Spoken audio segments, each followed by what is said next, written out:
Assalamu alaikum wa rahmatullahi wa barakatuh. Welcome guys. This is the part 2 of the video about Shirk, Istighatha, making dua, what is worship.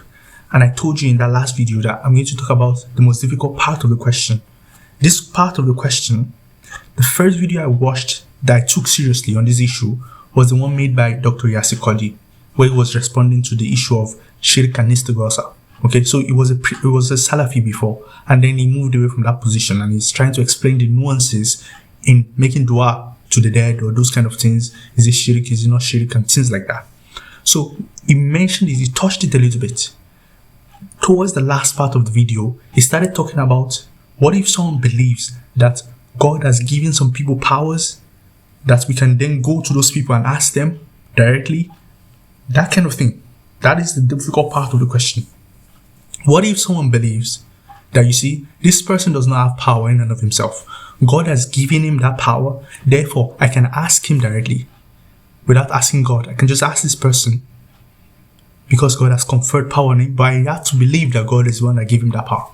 Okay, so in a way, that is a much more difficult part that can easily turn into shirk if not careful. But it is not technically shirk as well. Remember, we are talking about the technicalities. We are not talking about what is permissible or what is not. If it is about permissibility, a lot of scholars will not want to have anything that will lead to shirk or anything that is seemingly shirk, but we have to be careful before we call it shirk. And also, what about the position of the Christians? Are the Christians mushriks? And why are they mushriks? Is it because of their worship? Is it because of how they understand worship? Is it because they call Jesus God and his mother? Why are they really mushriks? Those are some of the questions we need to talk about. And this is where I told you I would talk about Isa ibn Maryam, Jesus, okay? And how, when I started studying like the Unitarian Christians, I started understanding some nuances that this might be where the Christians made a mistake. It started off from veneration. It was supposed to be veneration, okay? So veneration of the holy figures, the disciples, veneration of Jesus ibn Maryam, okay, Isa ibn Maryam, Jesus, and then it turned into worship because they made a mistake of thinking, if we are worshipping these people, if we are venerating these people so much, maybe they're actually gods, okay, maybe there's Jesus and then there's God and there's a Trinity. I think it started from worship because some of them took some verses from the Bible and they said, if this person is worshipping Jesus, therefore Jesus must be God. I think something like that happened, and some of them used that evidence that how can you worship someone that is not God? Only God can be worshipped. Then the Unitarian Christians were saying, no, not only God can be worshipped. Do you see? This is where I now saw, maybe this is where the problem is. The Unitarian Christians are saying, not only God can be worshipped. Bro, to a Muslim, I will be like, no, only God can be worshipped. So what are they really talking about? If you ask them properly, they will say, when we worship Jesus, it's to the glory of the Father. They are worshiping Jesus to the glory of the Father. So I'm like, is that really worship? So now this is another difficult part. If you're worshipped to the glory of someone else, can that be considered as worshiping someone in and of himself? So if you worship God, when you're worshiping Allah, when the Christians are worshiping the Father, it is not to the glory of anybody, okay? When the Jews worship the Father, right? It is not to the glory of anybody, Yahweh. They are not worshiping Yahweh to the glory of anybody. But when the Unitarians say that you can worship Jesus, they're saying to the worship of another. And another thing is that when you start talking about what is worship, you start to see like, worship, when you start talking about it, is that dua, is that making prayer or venerating? Okay? And in religion, it's not just God that is venerated. We venerate the holy places. We hold them in high esteem. We go to the mosque, masjid of Allah. We venerate the prophets. We send salawat and blessings upon them. So be careful again. You have to be technical. They have already laid out two difficult issues for you. The first one is talking about what if God gives, some people believe that God has given these sheikhs some powers and therefore they can do things, but it is not in and of themselves. They are not the ones doing it. It is God that gave them that power. Can that be considered a shirk? And be careful what your answer will be. If you think this is shirk, be careful because there are traditions in Islam that talks about the Prophet ﷺ, God giving him some, privileges, or how will I say, permission to do things, permission to do miracles. Even a prophet doing miracles, we can go and ask him to do a miracle. In a way, we mean when we tell him to do a miracle, we are saying, ask your God to let you do this miracle. Something like that. It is not shirk in and of itself. When Salih alayhi salam, when his people came to him that, come and do a miracle, and he went to God and God gave him the power to do the miracle, they were testing him, of course. They were not mushrik at that point. When they asked him directly, they will be mushrik if they think he is actually the one that can do it, not God. So anyway, what I'm saying is that's the first difficult problem that Dr. Yasukodi touched on, but he didn't explain it further than that. The second one is the one I noticed in the Christian circles. When I realized that, can a worship done to the glory of another person be real worship that will constitute shirk? Such that the Unitarian Christians, when they say that they are worshiping Jesus, they may not actually be worshiping him in the sense that we call worship, such that they will not be mushrik in that sense, especially the Unitarians, because they don't believe Jesus is God. They don't believe he's God. They don't believe in the Trinity. They believe only one God, and Jesus is the messenger of God. They can even raise him to any high status, but they don't believe that he's God. There can only be one God. But they think that they are worshiping him. But if you ask them, they will quote you verses in Paul that talks about to the glory of the Father. So I said, okay, if this is the case, to the glory of another, can that constitute worship? So if you are knowledgeable about this issue, come and analyze it. Be careful.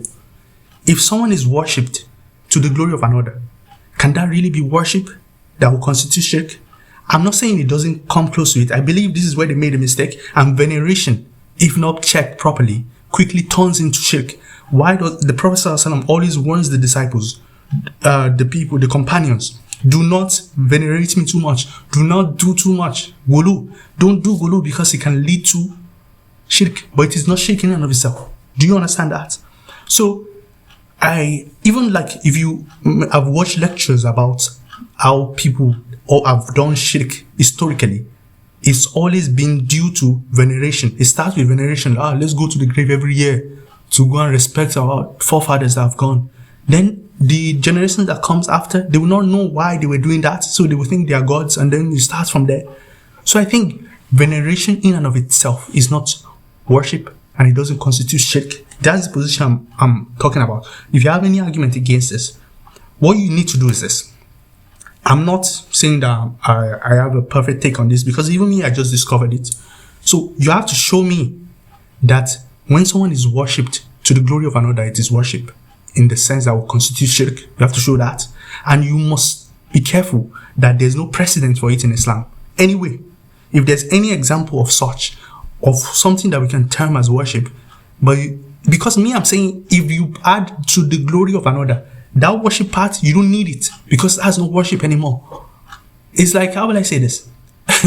You're just confusing yourself by saying you're worshiping the person, because only God can be worshipped in and of himself, and that is true worship. Anyone worship to the glory of God himself is not really worship, it's veneration. And veneration can have degrees, and as long as you are not in and of it, you get the point I'm making. So you have to show me how that constitutes shirk. Because, and also, the first thing that will make it easy for you is to understand what does worship mean? What is the meaning of worship? I'm not saying go and be prostrating like salah to somebody. No. What does worship really mean? Okay, so when I asked dua, what does dua mean? Those are the things that we are talking about. So if I go, when the companions went to the grave of the Prophet ﷺ, and they asked him to ask Allah to send rain, they're asking him. That is a dua. But they know that it is not the Prophet that will send the rain. They know that he has connection to God, and God answers his prayers, and he will give them. God is the one that is actually doing it through another. Do you see? Through another. Ab-aliu. You know that of term, Ab-aliu. So, to me, worship Ab-aliu, let me not use Ab-aliu to confuse. I'm just saying nonsense. But anyway, worship that is through another is not actually worship. That is where I think the problem started from. That is where you will find many early Christians, they didn't believe Jesus was God. They even thought you can worship, but it is language problem that caused the problem. later generations thought since they were worshipping him, he must be God, because only God can be worshipped. So they lump them together. That's why the Trinity does not make sense, because they are trying to lump in two distinct individuals. One is worshipped in and of himself. One is worshipped to the glory of another, and they are saying they are the same. You see, because the term worship is in front of both, but they mean totally different things. So these are the most difficult part of the whole Istighatha and everything issue. Whoever can answer these questions, and if you think I've made a good point here, put it in the comment section. And if you have anything against it, put it there as well. I actually want to engage with you guys to see what you think. But I heard this from a reputable scholar of a Unitarian position, Dr. Deutogi, where he was talking about that he's trying to say that we are not like Muslims. We worship Jesus, but it doesn't mean we believe he's God. So when he now wanted to explain what that worship means, because the Trinitarians will say, you're worshiping Jesus, therefore he has to be God. So why are you not a Trinitarian? And then they go back and forth on this. But he said, we worship Jesus to the glory of the Father only.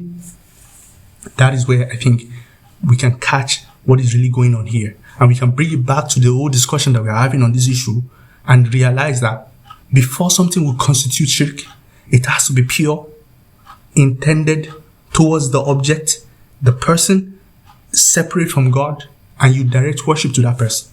However, there are levels that are very close to that will not necessarily constitute shirk, but to constitute gulu, to constitute veneration beyond necessary, that can lead to shirk easily. Because it's very dangerous to go down that route. We're not supposed to venerate people. That's why we don't venerate people too much, but some people do, like the Sufis, and they do a little bit more than just a normal Muslim. So, and a lot of people are like, hey, be careful, but you don't call them mushriks. Do you see? Just because you don't venerate to that level, don't call them mushriks. There's some people, why they were, even within the Sahabas, there are some that took it more seriously, the Sunnah of the Prophet. If the Prophet does something, pee on a particular place, even like in the tradition, there are many Sahabas that took it literally more than the other ones. So what do you say about that? Is that not a little bit stronger than the other people? Wouldn't you consider that as extreme? But it doesn't mean they are wrong necessarily. You can say people should not do that, but don't say it is wrong or call them mushrik. That's the point of the video. So these are the 2 points I've made in this video. If anyone can, you can listen to it again, try to engage with the topic. If you have something to say on this issue, put it in the comment section. I would like to hear from you guys. But these are the observations I've made, addressing the points that Dr. Yasukadi didn't go into details about.